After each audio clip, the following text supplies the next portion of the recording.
नमस्कार। खबर उत्तराखंड में आप सभी का स्वागत है। मैं हूं आपके साथ गरिमा वाजपेयी। खबरों में आगे बढ़ेंगे उससे पहले एक नजर आज की हेडलाइंस पर डालेंगे। देहरादून बैरागीवाला हत्याकांड पर सीएम पुष्कर सिंह धामी की सख्त चेतावनी, कहा ऐसी कार्रवाई करेंगे बनेगी नसीब।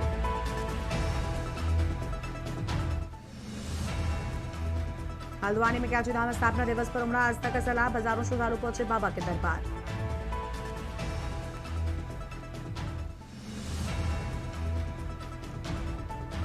अंकिता भंडारी मामले में ज्वालापुर के पूर्व विधायक सुरेश राठौर गिरफ्तार, भड़काऊ ऑडियो वीडियो वायरल करने का आरोप। देहरादून में मानसून आते ही गहराया डेंगू का संकट, डेंगू को लेकर नगर निगम अलर्ट, सफाई का अभियान लगातार जारी।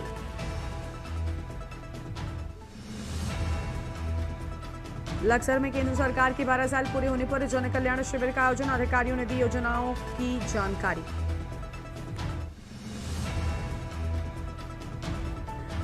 देहरादून में मतदाता जागरूकता अभियान तेज, डीएम ने जागरूकता रथों को दिखाई हरी झंडी, 7 जुलाई तक चलेगा एसआईआर अभियान।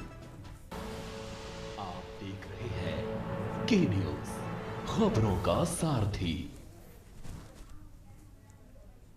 रुक करते हैं खबरों की ओर। बाबा नीम करौली महाराज के पावन धाम कैंची धाम में 15 जून स्थापना दिवस के मौके पर श्रद्धालुओं को सैलाब उमड़ पड़ा है। देश के विभिन्न राज्यों से हजारों श्रद्धालु ट्रेन और बसों के माध्यम से काठगोदाम पहुंचे, जहां प्रशासन की ओर से विशेष व्यवस्थाएं की गई थी। काठगोदाम पहुंचने वाले श्रद्धालुओं को शटल सेवा के माध्यम से बावली तक पहुंचाया गया। इसके बाद दूसरे चरण की शटल सेवा से श्रद्धालुओं को कैंची धाम के लिए रवाना किया गया। भारी भीड़ के बावजूद यातायात और दर्शन व्यवस्था को सुचारू बनाए रखने के लिए प्रशासन और पुलिस पूरी तरीके से मुस्तैद नजर आई है। श्रद्धालुओं को सुविधा के लिए जगह जगह पर सहायता केंद्र, चिकित्सा शिविर, पेयजल व्यवस्था और सुरक्षा प्रबंध किए गए थे। पुलिस प्रशासन, स्वास्थ्य विभाग और स्वयंसेवी संस्थाओं के कर्मचारी लगातार व्यवस्थाओं की निगरानी करते नजर आए।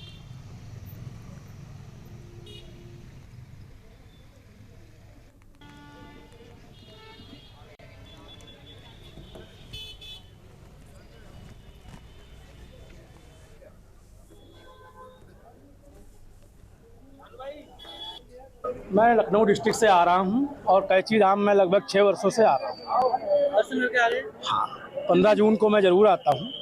और ये हमारे भाई साहब हैं, बड़े अध्यापक। हम लोग साल में कई बार आते हैं, लेकिन 15 जून को तो आते ही आते हैं। व्यवस्थाएं कैसी की गई? व्यवस्थाएं बेस्ट हैं, कोई भी परेशानी हमको नहीं हुई, ना जनता को होने पाई है। सटल सेवा की सुविधा अगर कही जाए एक व्यवस्था नहीं तो बेस्ट है। अच्छा, इस साल भी भीड़ है लेकिन व्यवस्था अच्छी है। मुझे तो 30 साल हो गए, मैं हर साल 15 जून को कैंची धाम जाता हूँ। व्यवस्था बहुत बढ़िया है, बाबा का आशीर्वाद सब पे बना रहे। देखिए, इसमें तो सब प्रभु की इच्छा है, बाबा जी की इच्छा है। हमारी निरंतर शटल व्यवस्थित तरीके से चल रही है। प्रशासन का जो व्यवस्था है बहुत अच्छी चल रही है और हमारे द्वारा भी उनके साथ अपना समन्वय करके एक हम बढ़िया से शटल चला रहे हैं। लगभग 4 साल से आ रहे हैं हम, और फर्स्ट टाइम ही आए थे तो अनुभव इतना मतलब बता नहीं सकते, एक्सप्लेन नहीं करते अपनी बातें ना।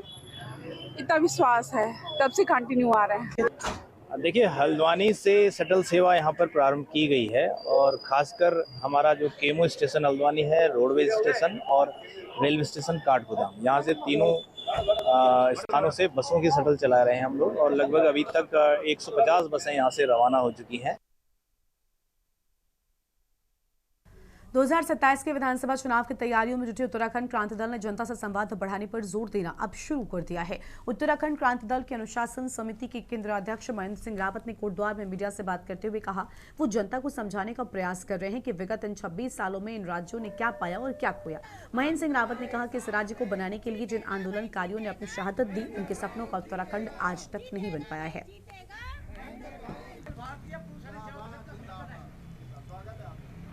सामान छोड़ के आया तो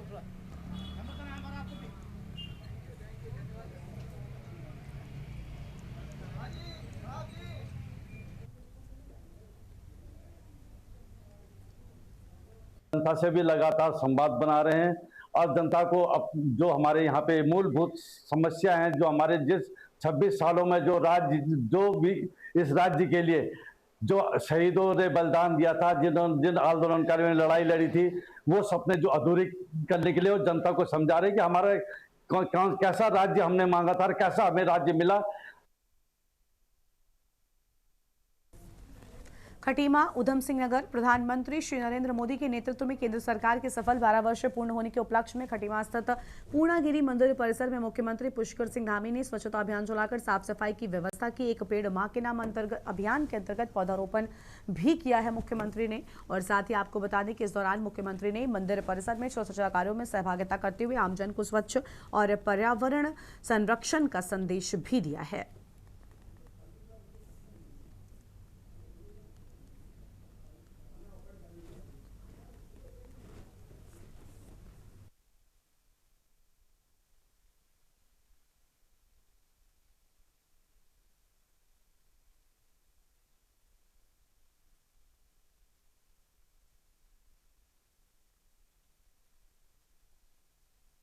खबर है देहरादून से, जहां पर भाजपा प्रदेश मुख्यालय में भाजपा महिला मोर्चा की परिचयात्मक बैठक आयोजित की गई। बैठक में संगठनात्मक विस्तार और आगामी कार्यक्रमों की रूपरेखा पर चर्चा की गई। प्रदेश अध्यक्ष रुचि भट्ट ने जानकारी देते हुए बताया कि संगठन के निर्देशानुसार राज्य के सभी जिलों और मंडल स्तर पर लगातार परिचयात्मक बैठकें आयोजित की जाएंगी। उन्होंने कहा कि 15 अगस्त तक प्रत्येक शक्ति केंद्र पर एक महिला संयोजक का चयन किया जाएगा, जिससे संगठन को जमीनी स्तर पर और अधिक मजबूत किया जा सके। इसके साथ ही मंडल स्तर पर महिला संयोजकों का सम्मेलन भी आयोजित किया जाएगा। जुलाई माह में हर विधानसभा क्षेत्र में स्वयं सहायता समूह, आंगनबाड़ी कार्यकर्ता और आशा बहनों के साथ विशेष सम्मेलन कर उन्हें सम्मानित करने की योजना भी बनाई गई है।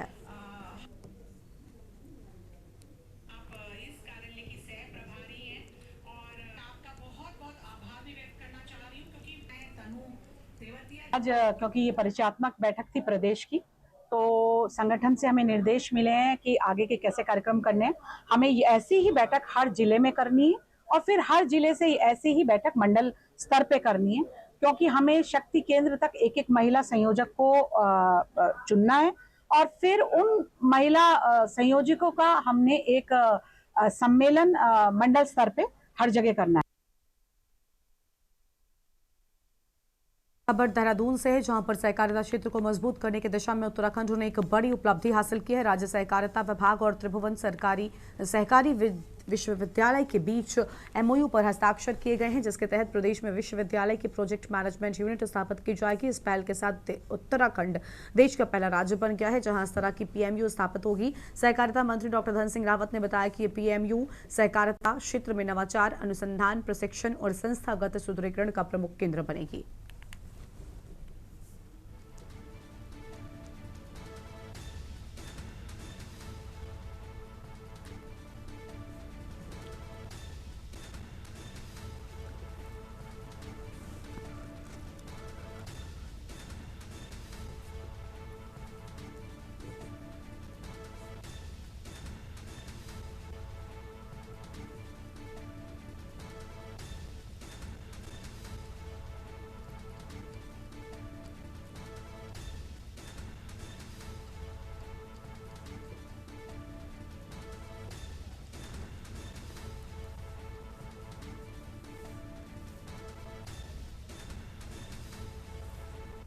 आगे बढ़ते हैं खबरों की ओर। देहरादून से खबर है, जहां प्रधानमंत्री नरेंद्र मोदी के नेतृत्व में केंद्र सरकार के 12 वर्ष पूर्ण होने के मौके पर चलाए जा रहे स्वच्छता अभियान के तहत रविवार को टपकेश्वर मंदिर परिसर और तमसा नदी में विशेष सफाई अभियान चलाया गया। और इस अभियान में कैबिनेट मंत्री गणेश जोशी ने स्वयं ही भाग लेकर स्वच्छता का संदेश दिया। मंत्री गणेश जोशी ने भाजपा कार्यकर्ताओं और स्थानीय नागरिकों के साथ मिलकर मंदिर परिसर और नदी किनारे सफाई कार्य किया। इस दौरान उन्होंने लोगों को स्वच्छता के प्रति जागरूक किया और स्वच्छ भारत अभियान को जन जन का आंदोलन बनाने का आह्वान भी किया है।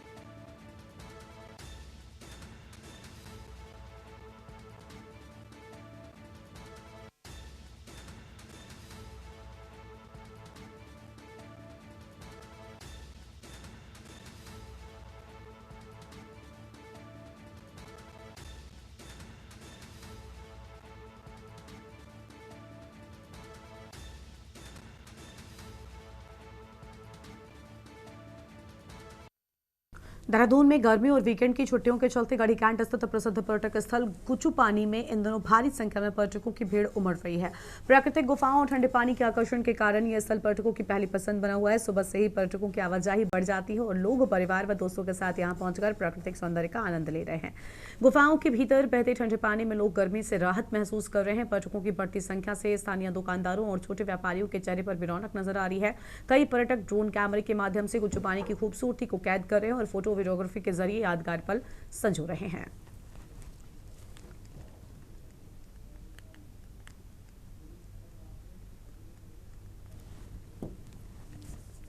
और यहाँ के बारे में बहुत सुना था देहरादून के लिए, तो यहाँ पे फर्स्ट टाइम आया हूँ मैं अपनी फैमिली के साथ। बहुत ही अच्छे व्यूज़ हैं, बहुत ही अच्छा है, बट यहाँ पे जो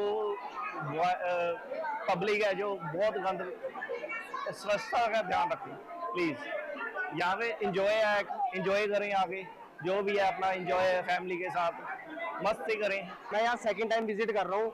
मतलब पहले जब आया था तो वीडियोस वगैरह देखी थी, अब जब आया हूँ तो सच में अच्छा लगता है। फैमिली को लेके आया साथ में, पहले अकेले आया था दोस्तों के साथ, अब फैमिली के साथ आया हूँ।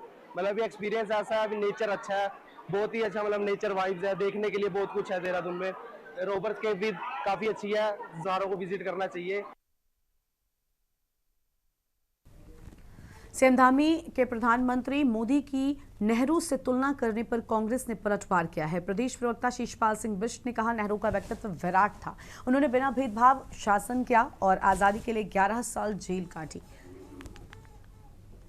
और साथ ही आपको बता दें कि बिष्ट ने कहा, मोदी की नेहरू से तुलना सिर्फ राजनीतिक है, लेकिन बराबरी करने में उन्हें 7 जन्म लगेंगे। और उन्होंने आरोप लगाया कि मोदी के शासन में जनता त्राहिमाम है, वो पक्षपात कर जनता को लड़ाने और अर्थव्यवस्था चौपट करने का काम कर रहे हैं। बिष्ट ने कहा, कार्यकाल में मोदी भले बराबरी कर ले, पर व्यक्तित्व में नेहरू के आसपास भी नहीं है।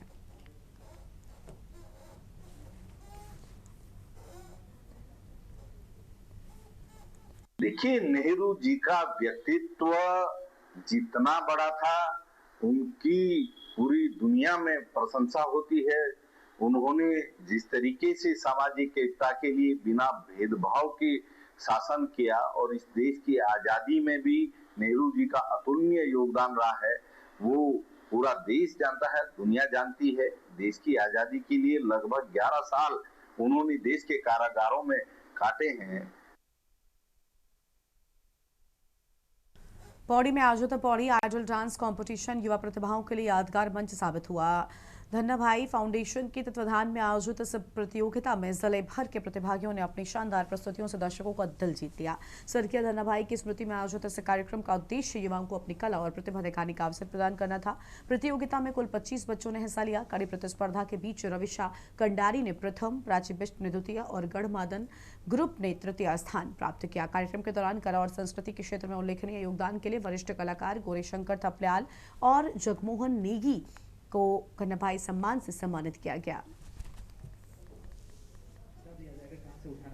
ये बहुत अच्छा प्लेटफॉर्म था, क्योंकि आजकल के टाइम पे क्या है कि गढ़वाली जो है खुद ही गढ़वाली मतलब नहीं बोलते हैं या जो भी है, लेकिन इस तरह के छोटे छोटे मंचेज हैं जो पौड़ी में जैसे जिनको फैसिलिटी नहीं मिलती है उनके लिए बहुत अच्छा प्लेटफॉर्म था। और ये होता रहना चाहिए ताकि आगे भी मतलब बच्चों को इसमें पार्टिसिपेट करें और आगे बढ़े। और ये बहुत अच्छा वो है उन्होंने ये करा है। मैं कहना चाहूँगी कि यहाँ की जो भी फैसिलिटी थी बहुत ही अच्छी थी। हमें किसी भी पार्टिसिपेट को कोई भी प्रॉब्लम नहीं हुई, बैक स्टेज या फ्रंट स्टेज, बाकी सब बहुत अच्छा था, ये कहना चाहूँगी। कैसा रहा? भी बहुत अच्छा था। मेरा पहले फर्स्ट राउंड था, सेकंड राउंड में मैं फर्स्ट राउंड में मैं सिलेक्ट हो गई थी, उसके बाद सेकंड राउंड में मैंने ये डिज़र्व किया। और मुझे आज बहुत अच्छा लग रहा है कि मुझे फर्स्ट प्राइज़ मिला है। और whatever Prashant sir is doing it's great, बहुत ही अच्छा काम कर रहे हैं। घना सर को मैं बहुत टाइम से देखती थी, वो एक बहुत हास्यपात थे, बट उनके बेटों ने जो आज काम किया है, मतलब हम बच्चों को आज मंच दिया है, वो बहुत अच्छी बात है। घनानंद जी आज जहाँ कहीं भी होंगे बहुत खुश होंगे कि घनानंद जी जो फाउंडेशन बनाई है, प्रशांत जी, बड़े भैया, बीच वाले भैया, तो बहुत अच्छी बनाई है उन्होंने फाउंडेशन और वो बहुत अच्छा कार्य कर रहे हैं। अब मैं देहरादून में भी देखा था, उन्होंने एक अच्छा शोज़ कराया था घनानंद जी की याद में, और आज पौड़ी आइडल कराया है फर्स्ट सीजन, तो मुझे बहुत अच्छा लगा। हाँ, पौड़ी पर हमारे जो है पौड़ी आइडल 2026 का पहला आगाज़ था इनका। और प्रशांत जी हमारे जो घन्ना भाई फाउंडेशन के ओनर हैं, उन्होंने आज यहाँ पर डांस कंपटीशन रखवाया और हमको बतौर जज हम यहाँ पर थे और हमारी उम्मीदों से भी ऊपर के बच्चे, मुझे तो यकीन भी नहीं होता है कि यहाँ पौड़ी में हमारे इतना अच्छे बच्चे हैं, इतनी अच्छी कला है यहाँ पर छुपी हुई। बहुत बहुत धन्यवाद करतो छो कि आज आप जो घना भाई को जो फाउंडेशन है आज के दिन आप एक उपस्थित हैं, आपने कवरेज करी, तो पहले तो आपको बहुत बहुत धन्यवाद। और मैं बड़ो हर्ष की बात है आज कि आज हम अपने पिताजी के नौकी फाउंडेशन में यो कार्यक्रम कराना चाह। और पौड़ी जो हमारी जन्मभूमि कर्म भूमि है, हमारे पिताजी की भी जन्मभूमि कर्म भूमि पौड़ी है, तो आज वो कई शहर में इतना जो भव्य आयोजन जो बच्चों को लेकर रह जाए, हमारा पौड़ी का बच्चा जो कि पौड़ी जानी जानी संस्कृति नगरी से, और एक जितना भी बच्चा जिन पौड़ी जिला का बहुत ही मतलब क्या बोले जो कि इतना होनहार इतना टैलेंटेड बच्चा जिन बात ही नहीं चाहिए कि मेरी जीव पढ़े लिखे सब पौड़ी से वे, और आदरणीय जो पिताजी छन घनानंद जी मिनू को जुट खयूं तो इन समझा कि हमारी एक कोशिश कि पौड़ी की प्रतिभा केवल पौड़ी तलक ना रहे, हमारी ये एंड से एक कोशिश रहा कि भाई पहाड़ का बच्चा भी तो आगे बढ़नो। ये बहुत आज प्रसन्नता की बात है कि आज घन्ना भाई का नाम घन्ना फाउंडेशन के नाम से जो ये कार्यक्रम हो रहा है, इससे जो है घन्ना भाई ऐसा लगता है जैसे जीवंत हो गए और हमारे साथ है। कि आज घना भाई फाउंडेशन की तरफ से यहाँ पे पौड़ी आइडल का आयोजन किया गया था, जिसमें कि पौड़ी के जितने भी बच्चे हैं जो कलाकार हैं, टैलेंट्स हैं, उनको उभारने का, उनमें से कोई एक जो एक्सट्रीम प्रतिभा होगी उसको आगे लाने का प्रयास किया जा रहा है।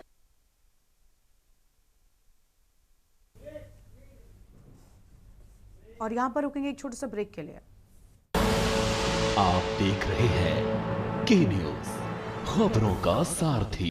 ब्रेक के बाद आप सभी का स्वागत है। खबर है विकासनगर से, जहां पर सहसपुर के बैरागीवाला गांव में हुए हत्याकांड की गूंज अभी थमी भी नहीं थी कि देर रात शिमला बाईपास क्षेत्र के बुड्डी गांव में एक और दिल दहला देने वाली वारदात सामने आ गई और इस घटना ने पूरे इलाके में सनसनी फैला दी। मामला थाना पटेलनगर क्षेत्र का बताया जाता है, जहां रिश्तों को शर्मसार कर देने वाली घटना में एक सगे भाई ने अपने ही भाई की गोली मारकर हत्या कर दी। घटना के बाद गाँव में अफरा तफरी मच गई। बड़ी संख्या में स्थानीय लोग मौके पर जमा हो गए।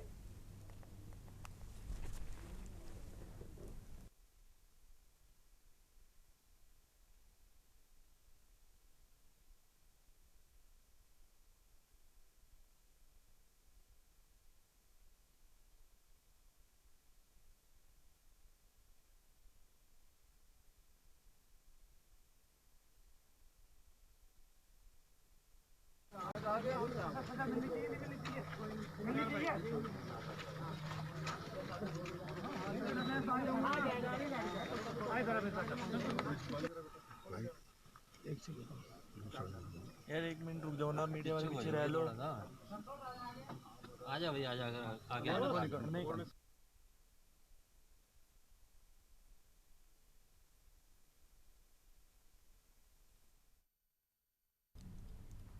उत्तराखंड में 2027 के विधानसभा चुनाव को लेकर सियासी बिसात बिछनी शुरू हो गई है। लक्सर स्थित अपने कैंप कार्यालय पर Republican party of India Athawale ने प्रदेश अध्यक्ष चौधरी सेठपाल सिंह और प्रदेश सचिव संदीप कुमार ने एक संयुक्त प्रेस वार्ता आयोजित कर बड़ा चुनावी ऐलान कर दिया। और आरपीआई ने साफ किया है कि वो आगामी विधानसभा चुनाव में भाजपा संगठन से सीटों की मांग करेगी और बात न बनने पर अकेले चुनावी मैदान में उतरेगी।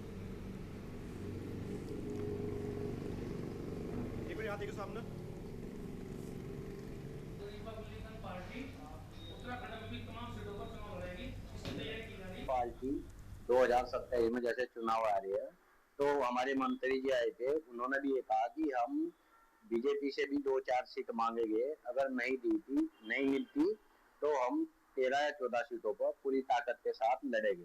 पर अभी रिपब्लिकन जैसे पौड़ी में हमारे 6 कैंडिडेट बहुत मजबूत है, उत्तरकाशी में भी है और हम नैनीताल उधम सिंह नगर में भी लड़ेंगे। हो सका हम 20-22 सीट के आसपास चुनाव लड़ेंगे और पूरी ताकत के साथ लड़ेंगे। और हमारे जो मुद्दे हैं, हम अभी उन मुद्दों को देख रहे हैं जो सरकार काम नहीं कर, जैसे बांध का मुद्दा हो गया, कहीं पर सिडकोलों का मुद्दा हो गया, अभी तक वहां पर इतनी प्रगति काम में नहीं आई, तेजी आनी चाहिए थी, क्योंकि 2-4 महीने बाद चुनाव की भी घोषणा हो जाएगी। तो हम जनता के बीच में हमारे जो कैंडिडेट है, जो वहाँ के प्रत्याशी हो गए, जनता के बीच में मुद्दे लेकर जाएंगे।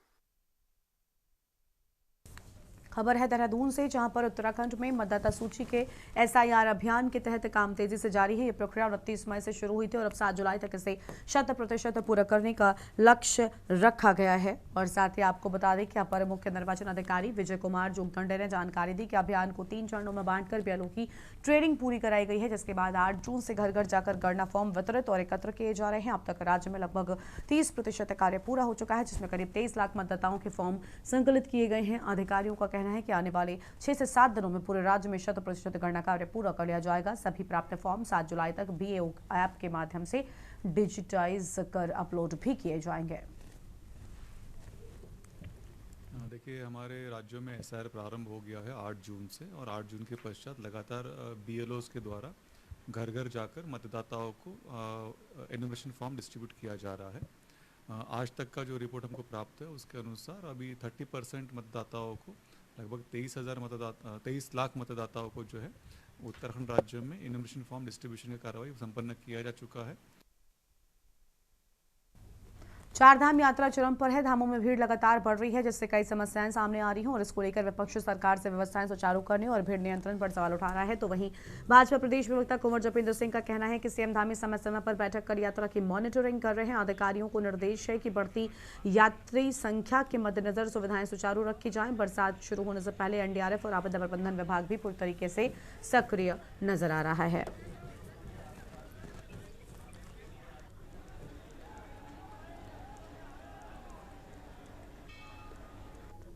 माननीय मुख्यमंत्री जी समय समय पर चार धाम यात्रा की व्यवस्थाओं को लेकर मीटिंग्स भी लेते हैं, मॉनिटरिंग भी करते हैं और अधिकारियों को, शासन प्रशासन को स्पष्ट निर्देश हैं कि चार धाम यात्रा के दौरान जो हमारा यात्रियों की संख्या बढ़ती है, उनकी सुविधाओं के लिए और यात्रा के मद्देनजर जो व्यवस्थाएं बनाई जाती हैं, उन व्यवस्थाओं को सुचारू रूप से जारी रखा जाए।